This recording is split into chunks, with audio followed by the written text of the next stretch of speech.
आप लोगों को ये कहने आया हूं कि आप जब 17 तारीख के चुनाव में कमल के निशान के सामने बटन दबाएं, ऐसा मत समझिए कि प्रद्युमन तोमर जी को विधायक या मंत्री बनाने के लिए वोट डाल रहे हैं। भाई और बहनों, आपका एक वोट मध्य प्रदेश और भारत का भविष्य सुनिश्चित करने के काम में आए। मध्य प्रदेश में फिर से बनने वाली भाजपा सरकार आने वाले दिनों में मोदी जी को फिर से इस देश का प्रधानमंत्री बनाने की नींव डालेगी। भाई और बहनों, मोदी जी ने ये 9 साल के अंदर पूरी दुनिया के अंदर भारत के तिरंगे को सम्मान दिलाने का काम किया है।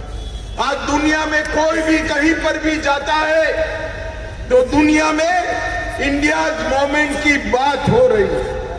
भारत 11वीं अर्थव्यवस्था में से 5वीं अर्थव्यवस्था यही 9 साल में बना और मैं आपको कहना चाहता हूं, तीसरी टर्म मोदी जी को दे दीजिए, 5वीं अर्थव्यवस्था से तीसरे नंबर की अर्थव्यवस्था देखते देखते भारत बन जाएगी। मित्रों, IMF भी स्वीकारता है कि डार्क जोन में एक ब्राइट स्पॉट भारत की इकोनॉमी है और भारत ने कोरोना के सामने जो लड़ाई लड़ी है, आज पूरी दुनिया इसकी बुरी बुरी प्रशंसा कर रही है।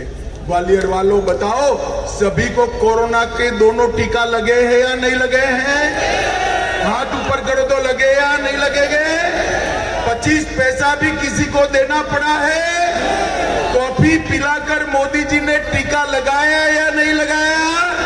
मोदी जी ने 220 करोड़ टीके लगाकर समग्र भारत को कोरोना से सुरक्षित करने का काम नरेंद्र मोदी जी ने किया।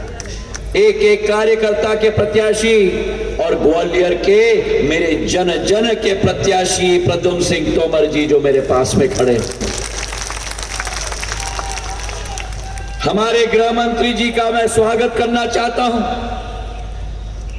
ऋषि गालब की तपस्वी की भूमि की पर और ऐसे गृह मंत्री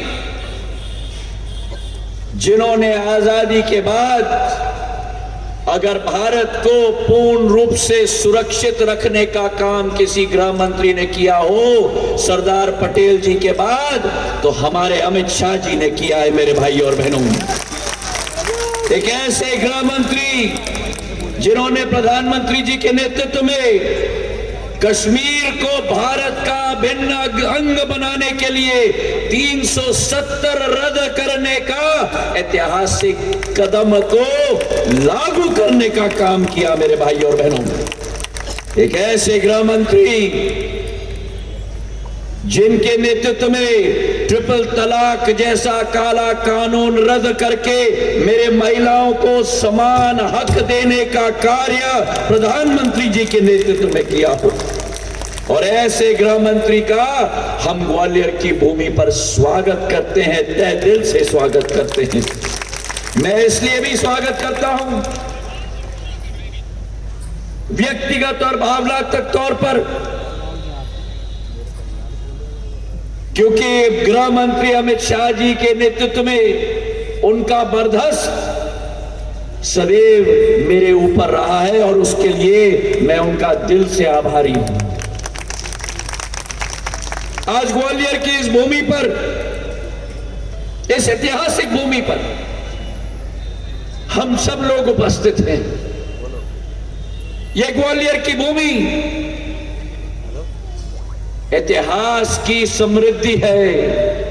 ये ग्वालियर की भूमि संस्कृति का भंडार है कि 1 नवंबर 1956 को जब मध्य प्रदेश का गठन हुआ था, उस मध्य प्रदेश के गठन में प्रदेश के 4 महानगर थे, इंदौर, भोपाल, जबलपुर और ग्वालियर हर मामले में नंबर 1 था।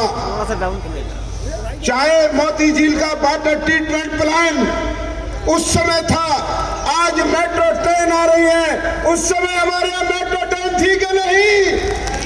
तो ये सारी सुविधाएं थी। हमारा ग्वालियर नंबर 1 था। परंतु 60 वर्ष के कांग्रेस के शासन के बाद भारतीय जनता पार्टी के शासन में, और अभी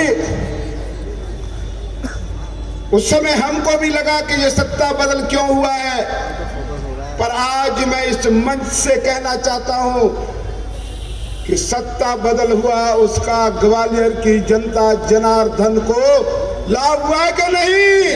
हाथ उठा के बता दो। ऐसे व्यक्तित्व के नेतृत्व में हम लोग आए कि आज ग्वालियर में एयरपोर्ट हो गया। माननीय श्रीमंत ज्योतिरादित्य सिंधिया जी को बधाई, राष्ट्रीय नेतृत्व को बधाई।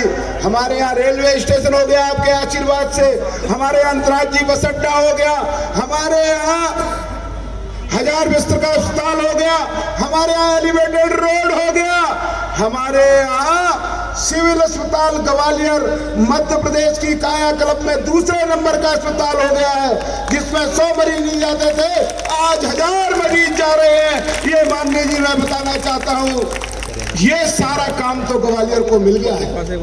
पर ग्वालियर औद्योगिक नगरी था, जैसे में सिमको, स्टील फाउंड्री, ग्रेसिम, ये सब था। लेकिन मालूम है क्या 50 आदमी चले जाएंगे। हम एक ही विनती करना चाहते हैं कि आपने हमको सब कुछ दे दिया, अधोसंरचना विकास पूर्ण कर दिया। अब ग्वालियर को जरूरत है कि पुनः एक औद्योगिक नगरी बने कि नहीं बने? जोरदार तालियां के लिए हमारे YouTube चैनल को सब्सक्राइब करें और नई वीडियो की नोटिफिकेशन के लिए बेल आइकॉन को दबाएं। अगर आप ये वीडियो Facebook पर देख रहे हैं तो लाइक जरूर करें और ज्यादा से ज्यादा शेयर करें। धन्यवाद।